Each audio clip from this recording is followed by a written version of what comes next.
عفريت العلبة بيقولك كله طالع من العلبة جاي يخطك. عفريت العلبة بيقولك كله طالع من العلبة. يا مرحب بيكم في العالم بتاعي. انا اسماعيل نصر، بعشق حاجه اسمها فن وتفاصيل، بس بالذات بقى الفن ده لما بيبقى متخصص في شيء انا بحبه وبقدمه، وهو ايه؟ فن التغليف. فن التغليف في ناس كتير فاهمه ان التغليف ده ممكن يبقى اكل، شرب، حلويات. لا، فن الباكنج ده كبير جدا، والتغليف ده فن كبير جدا بخبره بقالها كتير قوي، واحنا بنصنع ونقيس ونصمم. عرفت اكتسب حاجات كتير اقدر اقدمها للغير وافيده ازاي يغلف بيها. في ناس كتير تقول لك الحلويات ليها تغليف محدود، لا ابدا.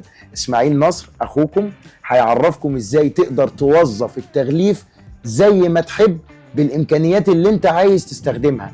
ممكن نشغل حاجات انت ما كنتش تتوقع ان هي تنفعك وفي منتجك وفي حاجتك.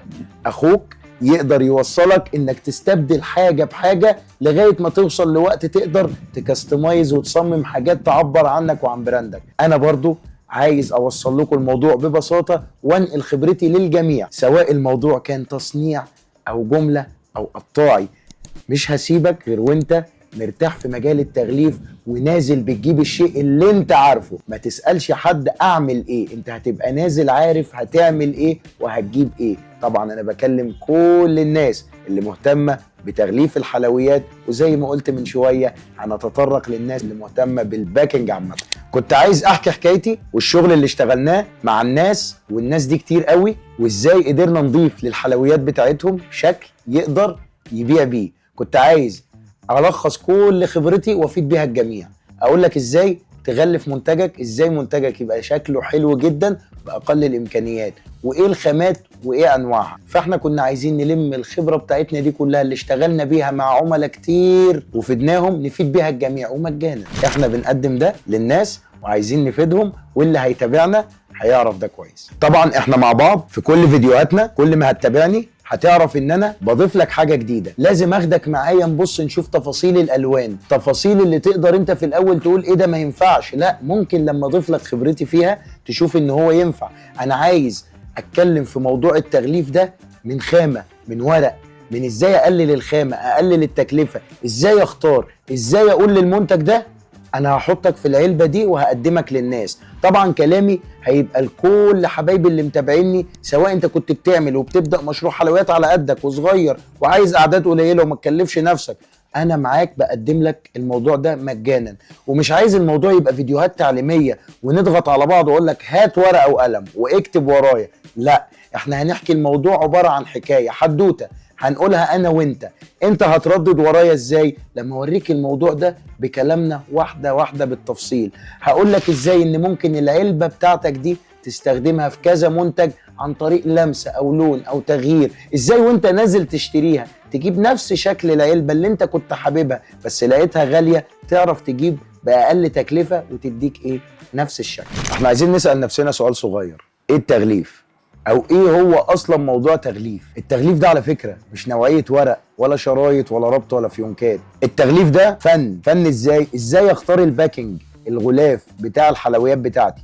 طبعا كل بتوع الحلويات نفسهم جميل قوي في الاكل وبيعملوا حلويات لذيذة قوي، بس عايزين نقول حاجة. في مثل بيقول لك ايه؟ العين بتشوف قبل ما البق ياكل.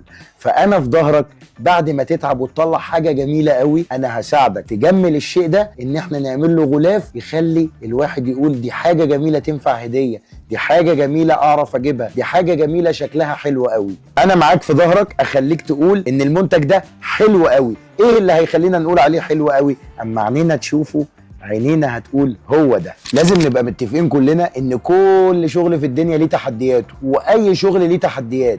مش هينفع نستثنى التغليف. التغليف فيه اكبر تحدي.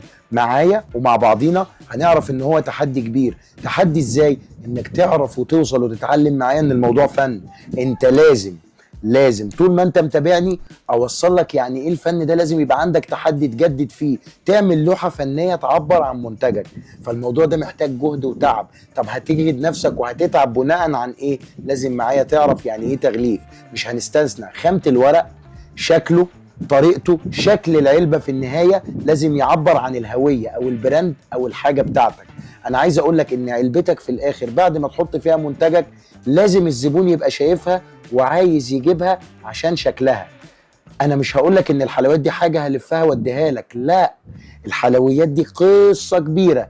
الفينش بتاعها هو تغليفها وعلبتها. لازم الزبون اول ما يشوف العلبه يحب المنتج. يبقى هنا هنربط مع بعض العلبه بالمنتج، عشان انا في الاخر باجي في الفينش اجمل تعبك وشقاك في خروج المنتج لغايه ما الزبون يشوفه ويعجبه.